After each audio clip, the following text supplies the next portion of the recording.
How to block someone on Facebook without waiting 48 hours. So basically what you're gonna have to do is simply go to that person profile. So I'm gonna use this guy as an example. And then what you're gonna have to do, so let's go back here. And then what you're gonna have to do is simply right click. And then what you're gonna have to do is simply click on find support or report. And then here what you're gonna have to do is simply choose any of these, or you can simply go to I want help. And then here what you can do, you can simply select any of these. I'm gonna go with so let's see, so I'm gonna go with something else.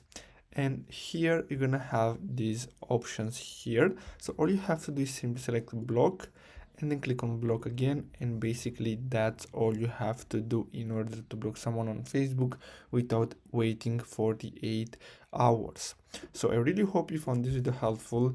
Don't forget to like and subscribe. Thanks for watching, guys.